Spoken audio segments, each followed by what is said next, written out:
حضرت ابراہیم علیہ السلام کی عادت تھی کہ مہمان کے بغیر کھانا نہیں کھاتے تھے، اور جو کھانا مہمان کے ساتھ کھایا جائے اس کا حساب بھی نہیں ہوگا۔ ساری زندگی یہ ان کا معمول رہا ہے۔ ایک دن بھوک لگی، گھر والوں کو کھانا پکانے کا کہا اور خود مہمان ڈھونڈنے نکلے۔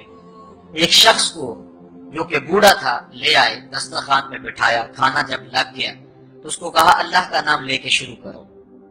اس نے کہا میں تو اللہ کو نہیں مانتا۔ آپ نے فرمایا کہ میں تیرے سے کوئی ربط، رشتہ اور تعلق نہیں رکھتا، اللہ ہی کے نام پہ تجھے کھلا رہا ہوں، تو میرے رب کا نام تجھے کم از کم لینا چاہیے۔ اس نے کہا میں تو بتوں کا پجاری ہوں اور روٹی کے چند ٹکڑوں کے لیے اپنے بتوں سے بے وفائی نہیں کر سکتا۔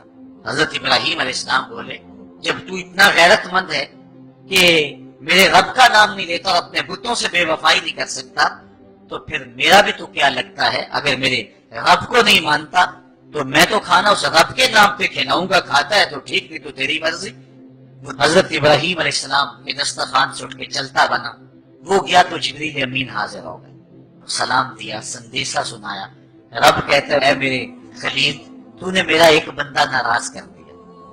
یا اللہ، وہ تیرا بندہ تھا، وہ تو تیرا نام لینا گوارا نہیں کرتا تھا، اور تو فرما رہا ہے کہ وہ میرا بندہ تھا۔ ارشاد ہوا ابراہیم بتاؤ اس کی عمر کتنی ہوگی؟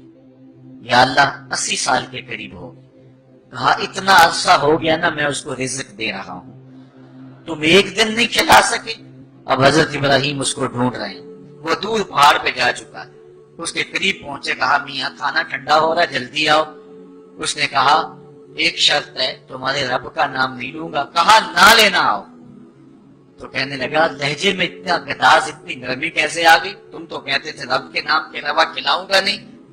کہا کہ اسی رب کا ہی تو پیغام آیا ہے کہ میں بھی اس کو دے رہا ہوں۔